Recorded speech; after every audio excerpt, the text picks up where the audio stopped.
حب النبي على الإنسان مفترض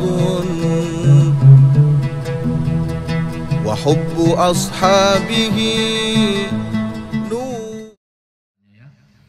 Kemudian daripada itu, maka ini adalah sebahagian manakib riwayat hidup Abah Guru Sekumpul radhiyallahu taala anhu. Mudah-mudahannya Allah Subhanahu wa taala menurunkan rahmat dan mengampuni serta meridhoi bagi orang yang membacanya dan orang yang hadir mendengarkannya, tentunya juga orang yang menyumbangkan hartanya untuk mengadakan haul Abah Guru Sekumpul, orang yang mendengarkannya, orang yang hadir di tempat pembacaan manakib Abah Guru Sekumpul. Mudah-mudahan kita mendapat rahmat, keampunan dan keridhaan Allah Subhanahu wa taala. Amin ya rabbal alamin. Guru Sekumpul, beliau adalah seorang yang sangat alim. Nah, ini syaratnya dulu. Mau jadi kekasih Allah, orang itu harus punya warisan Nabi, harus punya ilmu, orangnya alim, lagi mengamalkan ilmunya. Nah, rupanya ada juga orang alim yang tidak mengamalkan ilmunya. Nah, ini bahaya ini. Tidak mengamalkan ilmunya. Ya. Apa bedanya dengan hemar yang membawa beberapa kitab, dia tidak tahu isi itu kitab, cuma hanya membawa. Ada ulama hanya menyampaikan, tapi dia tidak mengamalkan. Ini ulama ulisan, ulama lidah, bisa pidato, bisa ceramah. Nauzubillah min dzalik. Mudah-mudahan kita menjadi orang yang berilmu serta mengamalkannya dengan ikhlas. Amin ya rabbal alamin. Seorang arif billah yang kenal dengan Allah, kenal dengan zatnya, kenal dengan sifatnya, kenal dengan asma'nya, kenal dengan af'alnya. Nah, kalau sudah kenal kepada Allah, mereka itu lahumul busra fil hayatid dunya wa fil akhirah. Mereka terus gembira di dunia dan di akhirat. Orang kenal kepada Allah. Ya. Nah, maka dari itu kita dituntut untuk ma'rifatullah, mengenal Allah. Ya, awaluddin ma'rifatullah. Ma'rifatullah.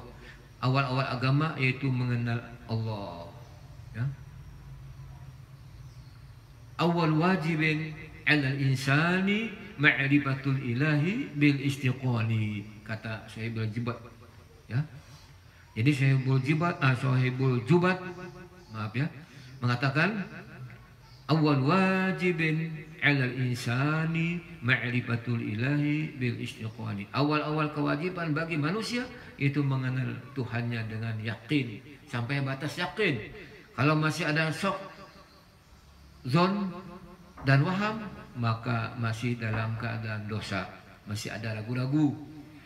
Itu dalam keadaan dosa, walaupun umurnya sudah 50 tahun, tapi tetap ragu-ragu mengenai kekuasaannya Allah, mengenai kebesarannya Allah, kekayaannya Allah. Ragu-ragu, bukti ragu-ragu dia sakit hati, dapat musibah, dapat nikmat dia lupa daratan, tidak mensyukuri nikmat Allah. Nah, bukan hasil usahanya, itu adalah pemberian dari Allah. Nah, tapi dia lupa daratan. Nah, berarti dia masih ragu-ragu dia. Nah, ini harus yakin. Seorang saleh yang tinggalam atau tinggalam, lamas kalau bahasa Banjar ya, lamas di dalam mencintai Allah dan Rasulnya. Jadi fana fi mahabbatillah wa rasulih, fana pada mencintai Allah dan Rasulnya. Seorang ulama besar yang menghimpun antara ilmu syariat, tariqat dan ilmu hakikat.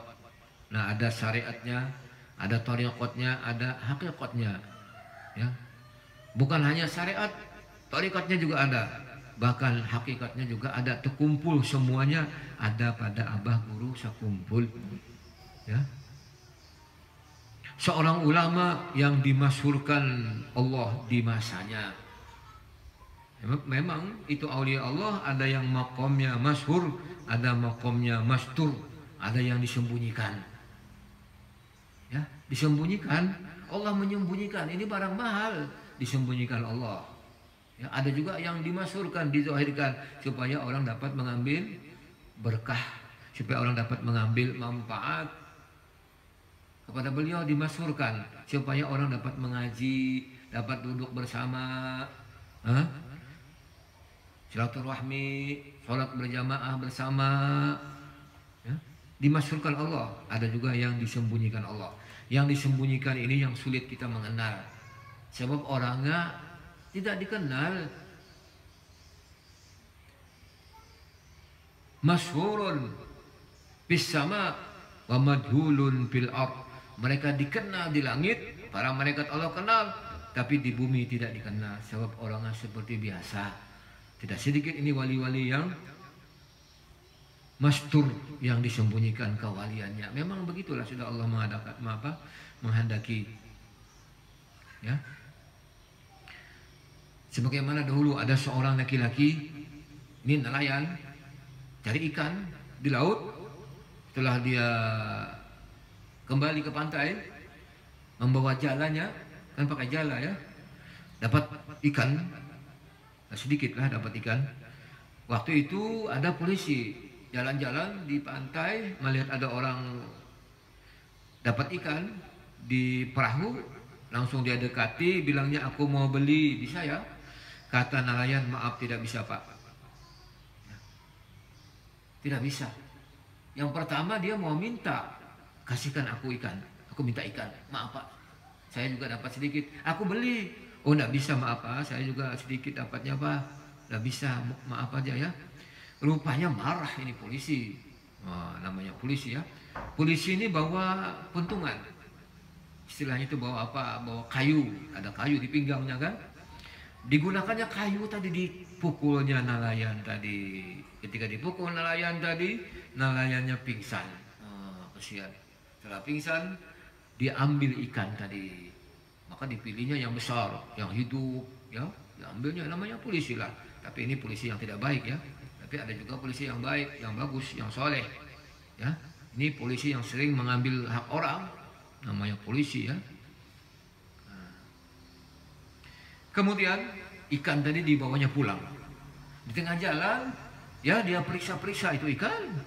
Yang mana yang masih hidup, yang mana yang sudah mati, yang mana yang besar, yang mana yang kecil. Tangannya dimasukkannya ke dalam itu tempat tadi. Apa kalau kita sekarang ya ember, ember kah namanya itu? Ya, yang kardus itu apa? Pakai kardus itu ya. Nah, dimasukkannya tangannya, dia mau mengenali itu ikan tadi. Rupanya Allah takdirkan, ya, jari tangannya masuk ke mulut ikan. Masuk ke mulut ikan, digigit ikan. Dia lepas jari tangannya daripada mulut ikan, tidak bisa, tidak lepas, digoyang-goyang, dilempar ke kanan, ke kiri, ke muka, ke belakang, tidak bisa lepas, terus lengket di jari tangannya. Wah, bagaimana nih ya? Sampai ke rumah, dia kasih tahu sama keluarganya, tolong ini ditarik, ikan ditarik, ya, ini tidak bisa lepas nih, giginya terlalu dalam masuk ke dalam ibu jari tanganku, jari tanganku ini ditarik, lepas. Nah, tapi apa, di jari tangannya itu masih ada bekas giginya ikan. Ada. Allah menakdirkan bekas gigi ikan itu infeksi, jadi koreng, koreng, gatalan, infeksi, bengkak. Jadi tangannya bengkak, akhirnya mengeluarkan darah, nanah, ya, kesakitan. Aduh, siang malam tidak bisa makan, tidak bisa tidur, teriak-teriak, aduh.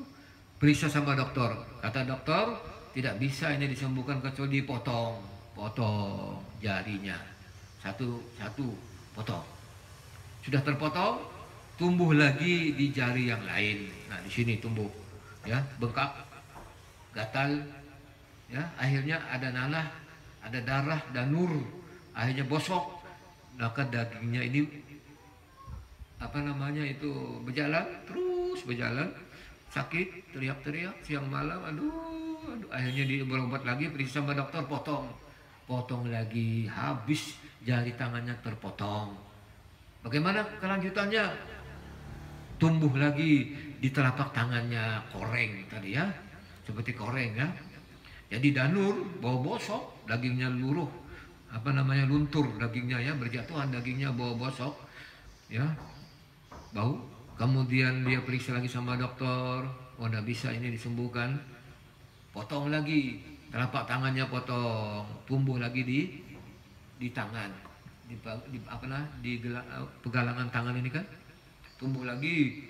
Akhirnya kesakitan lagi, periksa sama dokter, potong lagi, habis tangannya terpotong. Ini berjalan beberapa bulan, ini bukan 1 minggu, 2 minggu, 2-3 bulan sudah terus menerus sakit sampai habis tangannya sebelah terpotong. Nah, rupanya teriak-teriak siang malam-malam, siang juga teriak keliling-keliling kampung, man ro'ani fala yuzlimanna ahadan. Barang siapa melihat aku, janganlah menjolim orang, jangan mengambil hak orang, jangan mengambil milik orang. Siapa melihat aku, man ro'ani fala yuzlimanna ahadan. Barang siapa melihat aku, jangan menjolim orang, seseorang pun jangan.